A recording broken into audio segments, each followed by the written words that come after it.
Hello NEET aspirants, this is ANJ from ArcNext. So മക്കളെ, NEET അപ്ലിക്കേഷന് ഇനി വളരെ കുറച്ച് സമയം മാത്രമാണ് നമ്മുടെ മുന്നിലുള്ളത്. അപ്പോൾ പല ആളുകളും ഇപ്പോഴും കൺഫ്യൂഷനിലാണ് ഏതൊക്കെ കോഴ്സുകളിലേക്കാണ് നീറ്റ് എക്സാമിന് അപ്ലൈ ചെയ്യേണ്ടത്.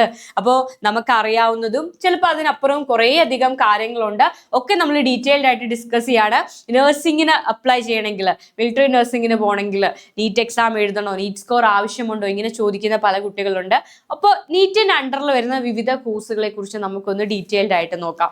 സോ ആദ്യം പറയാനുള്ളത് ഏറ്റവും പ്രധാനപ്പെട്ട നിങ്ങൾക്കറിയാവുന്ന MBBS BDS കോഴ്സുകൾ. അപ്പോൾ കേരളത്തിൽ MBBS ചെയ്യണമെങ്കിലും, കേരളത്തിൽ BDS ചെയ്യണമെങ്കിലും, കേരളത്തിലെ സെൽഫ് ഫിനാൻസിങ് കോളേജിലായിക്കോട്ടെ, പ്രൈവറ്റ് കോളേജിലായിക്കോട്ടെ, നിങ്ങൾക്ക് MBBSഉം BDSഉം ഒക്കെ ചെയ്യണമെങ്കിൽ നിങ്ങൾ നീറ്റ് ക്വാളിഫൈ ചെയ്യണം. നീറ്റ് എക്സാം മസ്റ്റ് ആയിട്ടും അറ്റൻഡ് ചെയ്യണം, അപ്ലൈ ചെയ്യണം, അതിന് ക്വാളിഫൈ ചെയ്യണം.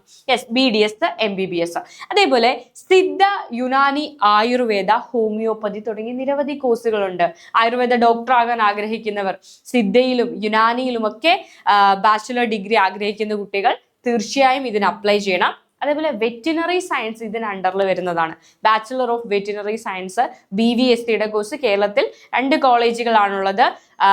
ഓക്കെ, അപ്പോൾ ആ കോളേജുകളിലേക്കൊക്കെ അഡ്മിഷൻ ആഗ്രഹിക്കുന്ന കുട്ടികൾ, അതേപോലെ ഓൾ ഇന്ത്യ ലെവലിലും മക്കൾ ഇതിന്റെ കൗൺസിലിങ്ങും കാര്യങ്ങളും, അതായത് അലോട്ട്മെന്റും കാര്യങ്ങളും ഒക്കെ നടത്തുന്നത് MCC വഴി നടക്കുന്നുണ്ട്. അതേപോലെ ആയുഷ് കൗൺസിലിംഗ് വഴി നടക്കുന്നുണ്ട്. അപ്പോൾ വിവിധ കൗൺസിലിംഗ് പ്രോസസ്സുകൾ, അലോട്ട്മെന്റ് പ്രോസസ്സുകൾ നടക്കും എക്സാമിന് ശേഷം. എനിവേ എല്ലാം ഓൾ ഇന്ത്യ ലെവലിലായിക്കോട്ടെ, കേരളത്തിലായിക്കോട്ടെ, എല്ലാം അഡ്മിഷൻ നിങ്ങൾക്ക് ആഗ്രഹിക്കുന്നുണ്ടെങ്കിൽ നിങ്ങൾ നീറ്റ് എക്സാം അറ്റൻഡ് ചെയ്യണം, ക്വാളിഫൈ ചെയ്യണം. റെഡി? ആ നീറ്റ് സ്കോറിനെ ബേസ് ചെയ്തിട്ടായിരിക്കും പല കോഴ്സുകളുടെയും ഒട്ടുമിക്ക എല്ലാ സീറ്റുകളിലേക്കും അഡ്മിഷൻ പ്രോസസ്സ് നടക്കാം. യെസ്, അപ്പോൾ നമ്മൾ ബാച്ചുലർ ഓഫ് വെറ്റിനറി സയൻസ് പറഞ്ഞു.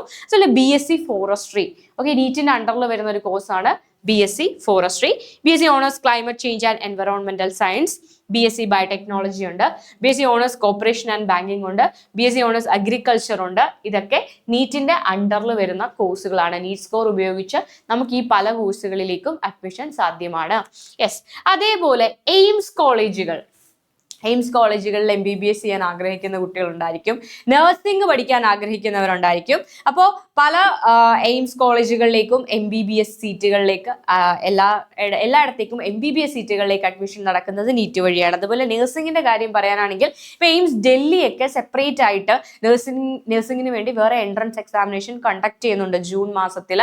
അപ്പോൾ എയിംസ് ഡൽഹിയിലേക്ക് നഴ്സിംഗിന് അഡ്മിഷൻ ആഗ്രഹിക്കുന്നവർ ആ ഒരു എൻട്രൻസ് എക്സാം അറ്റൻഡ് ചെയ്യേണ്ടതായിട്ടുണ്ട്. എന്നാൽ നഴ്സിംഗിനും പല കോളേജുകളിലും പല സീറ്റുകളിലേക്കും നീറ്റ് സ്കോർ ബേസ് ചെയ്തിട്ട് നഴ്സിംഗിന് അഡ്മിഷൻ നടക്കുന്നുണ്ട്. ഇപ്പൊ മിലിറ്ററി നഴ്സിംഗ് എടുക്കാം. മിലിറ്ററി നഴ്സിംഗിന് മസ്റ്റ് ആയിട്ടും നിങ്ങൾ നീറ്റ് എക്സാം ക്വാളിഫൈ ചെയ്തിരിക്കണം. നീറ്റിന്റെ സ്കോർ അവിടെ ആവശ്യമുണ്ട്. എന്നാൽ അതിന് സെപ്പറേറ്റ് എക്സാമും ഫിസിക്കൽ ടെസ്റ്റും കാര്യങ്ങളും ഒക്കെ ഉണ്ടായിരിക്കും. ബട്ട് മിലിറ്ററി നഴ്സിംഗിന് പോകാൻ ആഗ്രഹിക്കുന്ന കുട്ടികൾ തീർച്ചയായും നീറ്റ് എക്സാം അറ്റൻഡ് ചെയ്തിരിക്കണം, അപ്ലൈ ചെയ്തിരിക്കണം. ആരൊക്കെ നീറ്റിന് അപ്ലൈ ചെയ്യണം എന്ന് പറയാണ്. അപ്പോൾ എയിംസിൽ MBBS ആഗ്രഹിക്കുന്നവർ, പിന്നെ കുറേ അധികം നഴ്സിംഗ് സീറ്റുകൾ ആഗ്രഹിക്കുന്ന കുട്ടികളൊക്കെ ഇതിന് അപ്ലൈ ചെയ്യണം. ആംഡ് ഫോഴ്സ് മെഡിക്കൽ കോളേജുകളിൽ ഡോക്ടർ ആകാൻ ആഗ്രഹിക്കുന്നവർ, MBBS ആഗ്രഹിക്കുന്നവർ തീർച്ചയായും നീറ്റ് ക്വാളിഫൈ ചെയ്യേണ്ടതായിട്ടുണ്ട്, നീറ്റ് അപ്ലൈ ചെയ്യേണ്ടതായിട്ടുണ്ട്. അപ്പോൾ നീറ്റിന്റെ സ്കോർ അവർ കൺസിഡർ ചെയ്യുന്നതാണ് നിങ്ങളെ ഷോർട്ട് ലിസ്റ്റ് ചെയ്യാനും ഒക്കെ. യെസ്, അടുത്തത് ജിപ്മർ ക്യാമ്പസുകളാണ്. ജിപ്മർ കോളേജുകളിൽ, നമ്മുടെ ജിപ്മർ പുതുച്ചേരിയും കാരക്കൽ, ജിപ്മറിൽ അപ്ലൈ ചെയ്യാൻ ആഗ്രഹിക്കുന്നവർ, അവിടെ MBBS ചെയ്യാൻ ആഗ്രഹിക്കുന്ന ആളുകൾ തീർച്ചയായും നീറ്റ് എക്സാം എഴുതേണ്ടതായിട്ടുണ്ട്, നീറ്റ് അപ്ലൈ ചെയ്യണം. യെസ്, അതേപോലെ നഴ്സിംഗിനെ കുറിച്ച് പറയുകയാണെങ്കിൽ ഇപ്പൊ പാരാമെഡിക്കൽ കോഴ്സുകളിൽ പലതും നീറ്റിന്റെ അണ്ടറിലാക്കിയിട്ടുണ്ട്. നീറ്റ് ക്വാളിഫൈഡ് ആയിട്ടുള്ള നീറ്റ് ത്രൂ അഡ്മിഷൻ എടുക്കുന്ന രീതിയിലേക്ക് ആക്കിയിട്ടുണ്ട്. അപ്പൊ അത് ഏതൊക്കെയാണ് ആ പാരാമെഡിക്കൽ കോഴ്സുകൾ എന്നുള്ളത് ഡീറ്റെയിൽഡ് ആയിട്ട്, നഴ്സിംഗും അതും നമ്മൾ ഡീറ്റെയിൽഡ് ആയിട്ട് അടുത്ത വീഡിയോയിൽ ഡിസ്കസ് ചെയ്യും. എനിവേ നിങ്ങൾ ഓർക്കേണ്ടത്, ഇപ്പൊ മിലിറ്ററി നഴ്സിംഗ് ആഗ്രഹിക്കുന്നുണ്ടെങ്കിൽ, അല്ലെങ്കിൽ നഴ്സിംഗിൽ ഓൾ ഇന്ത്യ സെൻട്രൽ യൂണിവേഴ്സിറ്റികളിൽ നിങ്ങൾ നഴ്സിംഗ് പഠിക്കാൻ ആഗ്രഹിക്കുന്നുണ്ടെങ്കിൽ അവിടെയൊക്കെ നീറ്റ് ത്രൂ അഡ്മിഷൻ പ്രോസസ് നടക്കുന്നുണ്ട്. യെസ്, അപ്പോൾ ആ ഒരു കാര്യം ഓർമ്മയിൽ വെക്കുക. അതേപോലെ കേരളത്തിൽ നഴ്സിംഗ് പഠിക്കാൻ നീറ്റ് ആവശ്യമുണ്ടോ എന്നൊക്കെ ചോദിക്കുന്നുണ്ട്. അപ്പോൾ നിലവിൽ കഴിഞ്ഞ വർഷം വരെ കേരളത്തിൽ നഴ്സിംഗ് +2 സ്കോറിനെ ബേസ് ചെയ്തിട്ടാണ്. ഇത്തവണ നീറ്റ് ആവശ്യമുണ്ടോ ഇല്ലയോ എന്നുള്ളതൊന്നും നിലവിൽ വന്നിട്ടില്ല. വന്നാൽ ഉടനെ നമ്മൾ അപ്ഡേറ്റ് ചെയ്യുന്നതായിരിക്കും. ചിലപ്പോൾ നീറ്റിന്റെ അണ്ടറിലേക്ക് വരാനുള്ള സാധ്യതയുണ്ട്.